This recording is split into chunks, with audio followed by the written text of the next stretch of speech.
Hey everyone, this is my first time posting here. I never thought I'd find myself in this situation, and honestly, I don't even know how to put my feelings into words.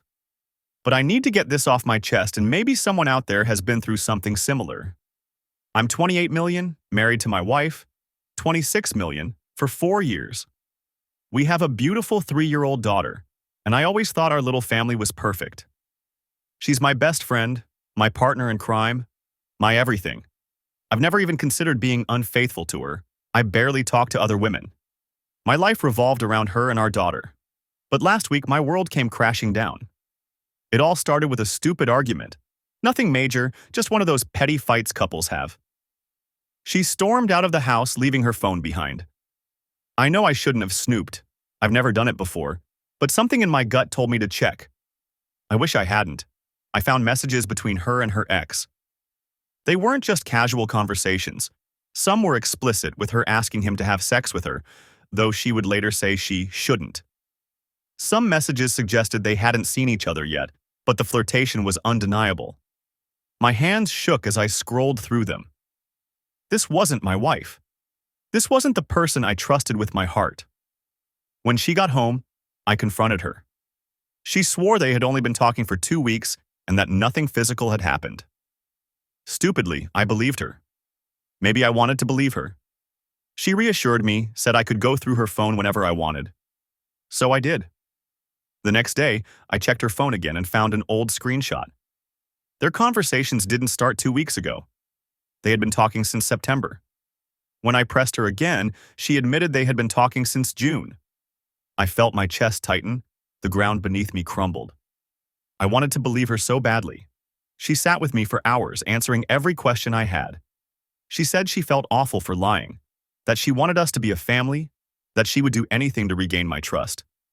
But how could I believe anything she said when every time I pressed, the story changed? First, 2 weeks, then June, then February. When did the lies stop? She finally admitted they met up in August. At first, she said they just went for a walk at a park, then watched a movie at his place. Then she said he tried to grab her, and she left.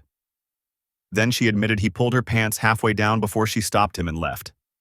And then, after she blocked him, he came back in November with a new account. And they talked, and it was more than friendly.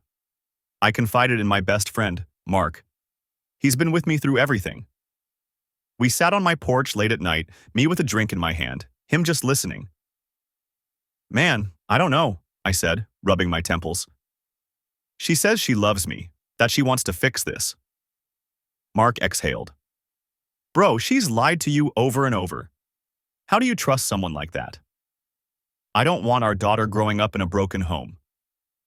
She already is, he said softly. Your home was broken the moment she chose to do this. His words hit me harder than I expected.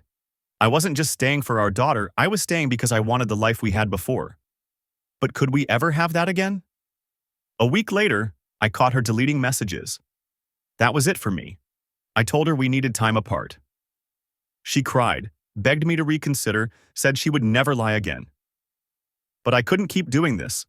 Our daughter deserves parents who love and respect each other. What kind of example was I setting if I stayed? That love means tolerating betrayal? That forgiveness means being a fool? I packed a bag and stayed at Mark's for a while. She kept texting me, telling me she loved me, that she was willing to do therapy, anything to fix this. But I didn't reply. Not yet. It's been a few weeks now. I'm still torn. I love her, but love isn't enough when trust is shattered. She's started therapy on her own, trying to prove she's serious. I'm considering going too, not for her, but for me. I still don't know if I'll take her back. Part of me wants to, for our daughter, for the life we built. But another part of me wonders if I'd just be setting myself up for more heartbreak. If you've been in my shoes, what did you do? How do you move forward from something like this? Any advice would mean the world to me. Thanks for listening.